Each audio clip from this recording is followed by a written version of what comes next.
Time के मुताबिक सुबह के 9:45 हो रहे थे। अमेरिका के ऑपरेशन एपिक फ्यूरी और इजराइल के ऑपरेशन रोरिंग लॉयन के तहत पहला जॉइंट अटैक ऑपरेशन शुरू किया गया। टॉमाहॉक मिसाइलें, ड्रोन और फाइटर जेट्स ने एक साथ तेहरान, इस्फहान, कुम, कराज और केरमानशाह में 500 से ज्यादा ठिकानों को निशाना बनाया।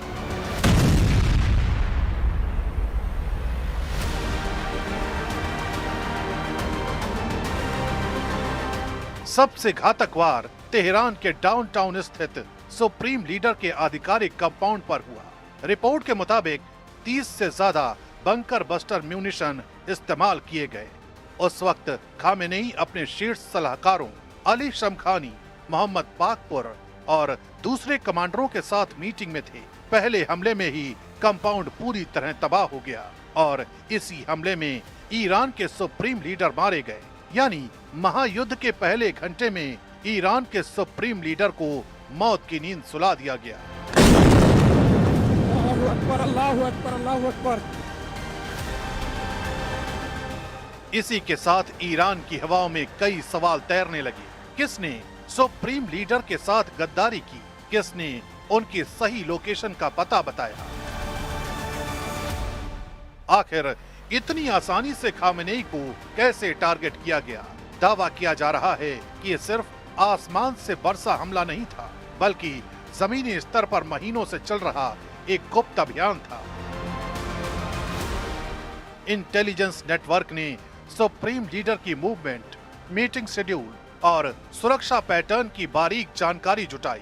सैटेलाइट सर्विलांस, साइबर इंटरसेप्शन और अंदरूनी सूत्रों के जरिए लोकेशन को रियल टाइम में ट्रैक किया गया।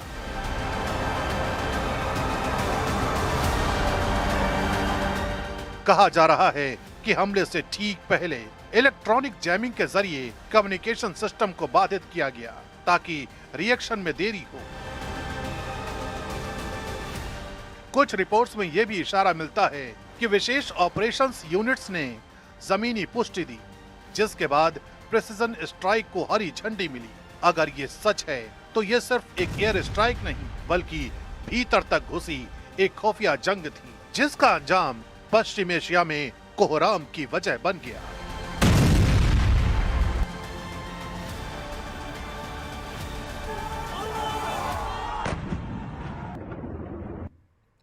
और आयतुल्लाह अली खामनेई की मौत के बाद अब जो दिख रहा है वो कराची में बड़ी खबर दिख रही है। वहां तो जंग तो हो ही रही है। पश्चिम एशिया में दुबई पर धमाके सुनाई दी जा रहे हैं और वो लगातार हम रिपोर्ट कर रहे हैं। लेकिन इस वक्त बड़ी खबर जो आई वो कराची से आई। कराची में कॉन्सुलेट पर, अमेरिकी कॉन्सुलेट पर भीड़ ने हमला कर दिया और आगजनी कर दी। वहाँ पर ये पाकिस्तान के लिए बड़ी मुश्किल खड़ी हो गई है, क्योंकि पाकिस्तान में चाहे वो शिया संगठन हो, अगर अमेरिकी काउंसलेट के अंदर घुस जाते हैं, तोड़फोड़ कर देते हैं, आगजनी कर देते हैं और लोगों की मौत भी हुई है, ऐसी खबरें आ रही हैं। सुरक्षा बल की फायरिंग में लोगों की मौत भी हुई है। अमेरिकी दूतावास के कर्मचारी घायल भी हुए इस भीड़ के हमले में। उधर बहरीन से धमाके की खबरें आ रही हैं, दुबई से धमाकों की खबरें आ रही हैं। और हम जैसे गौरीशंकर जी गुप्ता जी भी हमारे साथ बने हुए हैं और हमारे साथ उत्कर्ष राठौड़ साहब भी जुड़ रहे हैं, उनसे हम लगातार बात कर रहे हैं कि ये जंग जो है ये आगे क्या रूप ले सकती है। तो राठौड़ साहब, गौरीशंकर जी से हम बात कर रहे थे, पहले इससे पहले अमेरिका के अटैक से पहले ईरान की रूस और चीन की आर्मी के साथ एक ड्रिल भी हुई थी। वो ड्रिल ये दिखा रही थी कि ये तीनों जो हैं देश साथ में हैं।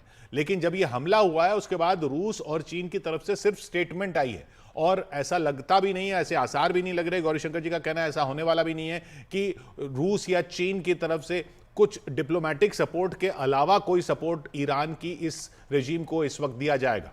आपका क्या मत है इस पर? आप सही कहते हैं कि अभी कुछ दिन पहले रूस की और ईरान की नेवल ड्रिल हुई थी पर्शियन गल्फ में। लेकिन बात है कि वास्तविकता की बात है, इस दुनिया में ये आपके सिर्फ आर्थिक संबंध ही जिंदा रहते हैं। रूस और ईरान के संबंध अगर देखे जाएं तो ईरान ने कितनी मदद की है रूस की यूक्रेन वॉर में, सब जानते हैं। चीन ने अभी उनको एंटी शिप मिसाइल बेचे हैं, रूस ने उनको Su-35 के कुछ जहाज़ बेचे हैं, S-400 की बैटरी दी है। लेकिन जब बात आती है कि उनके साथ खड़ा होना है तो इस तरीके का कोई भी कहीं से दिख नहीं रहा है। खास करके रूस की मजबूरी भी है कि यूक्रेन शांति में वो ट्रंप के ऊपर काफ़ी तरीके से डिपेंडेंट है।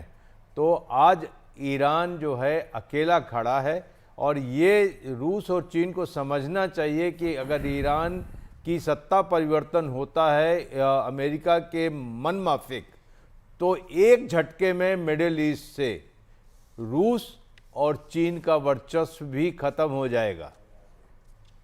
जी हाँ, क्योंकि इससे पहले सीरिया से बशर अल असद की सरकार गई, तो वो भी जो असर था, जो भी रूस की जहां तक पहुंच थी, वो सीरिया में खत्म हो गई। और अब अगर ईरान में भी इस तरीके से रिजीम चेंज हो जाता है तो रूस का तो यहां पर कुछ बचेगा ही नहीं। गौरीशंकर जी। हाँ बिल्कुल, आप ठीक कह रहे हैं, लेकिन आप देखिए ईरान में मेरा मानना ये है कि ये जो सरकार थी खोमेनाई की, ये बड़ी रिप्रेसिव सरकार थी। अगर संसार की सभी सरकारों को देखें तो इन्होंने बहुत रेस्ट्रिक्शन स्वतंत्रता के ऊपर लगाए हुए थे, और सारे के सारे जो रेडिकल इस्लाम थे वो रूल कर रहे थे ईरान को। और उन्हीं लोगों ने ये हिजबुल्लाह, हूती और हमास आदि को वेपन्स और ट्रेनिंग वगैरह दे रहे थे, जो आतंकवाद को फैला रहे थे। तो ये सरकार जो है वो इसको समझना चाहिए था कि ये जो कार्य कर रहे हैं वो अच्छा नहीं है, और उस कार्य से नेचुरली कहीं ना कहीं रिजेंटमेंट होगा और उनके ऊपर हमला होगा, और एक्चुअली वही हुआ। जी। तो अब जो है, जो नई सरकार ईरान में आए वो थोड़ी सी बैलेंस्ड आए, थोड़ी मॉडरेट गवर्नमेंट आए, जो दोनों पक्षों के साथ मिलजुल के काम करे। क्योंकि आप अमेरिका को भी बहुत ज़्यादा नाराज नहीं कर सकते, तो उसके साइमल्टेनियसली आप रसिया और चाइना के साथ भी अच्छे संबंध बना के रह सकते हैं। जैसे हमारी भारत की नीति है, हम सबके साथ अच्छे संबंध बना के रहते हैं, उसी तरह से ईरान भी एक सिविलाइजेशनल कंट्री है। उनको एक ऐसी मॉडरेट सरकार लानी चाहिए जिससे कि वो सब देशों के साथ मिलजुल के अपना कार्य कर सके। लेकिन वो तो खैर अभी की जो स्थिति दिख रही है उसमें तो अमेरिका ही चाहेगा कि उसके हिसाब से सरकार बने। इधर इस बीच गौरीशंकर जी, आपको रोक रहा हूं, इजराइल के तेल अवीव में 40 इमारतों को जो नुकसान हुआ है, ये खबरें आ रही हैं 40 इमारतों को नुकसान पहुंचा है तेल अवीव में, जो ईरान की तरफ से काउंटर अटैक किया गया है उसमें 40 इमारतों को नुकसान पहुंचने की खबर आ रही है। शैलेंद्र। बिल्कुल, देखिए जो इजराइल, जैसे हमको पहले बताया था कि पिछले साल भी करीब 12 दिनों के अंदर 550 मिसाइल दागी गई थी ईरान से इजराइल की तरफ, तो उसमें काफ़ी डैमेज हुआ था। इस बार भी हम जो देख पा रहे हैं कि हालांकि बहुत बड़े पैमाने पर नुकसान नहीं हुआ, लेकिन फिर भी जिस तरह से लगातार स्ट्राइक किया जा रहा है, और हम देख पा रहे हैं कि जो अलर्ट्स, जो सिस्टम आपको पता होगा किशोर की, जिस तरह का सिस्टम इजराइल के अंदर है कि जैसे ही वहां पर उनको इंटरसेप्ट लगता है कि कोई मिसाइल उस तरफ आ रही है तो पूरा इजराइल अलर्ट हो जाता है, सबके फोन पर अलर्ट आना शुरू हो जाते हैं। इस बीच आपको रोक रहा हूं, उधर पाकिस्तान अधिकृत कश्मीर में पीओके में यूएन दफ्तर में आग लगाई गई है। गिलगिट बाल्टिस्तान में यूएन दफ्तर फूंका गया है। गिलगिट बाल्टिस्तान में भी शिया ज्यादा रहते हैं। जो ये पूरा पाकिस्तान का सबसे ज्यादा शिया इलाका जो है वो इसी तरफ है, गिलगिट बाल्टिस्तान की तरफ, पीओके की तरफ है। और वहां पर गिलगिट बाल्टिस्तान जो पाकिस्तान, जो कश्मीर का इलाका है, पाकिस्तान अधिकृत कश्मीर का इलाका है, पीओके का इलाका है, वहां पर यूएन दफ्तर को फूंका गया है।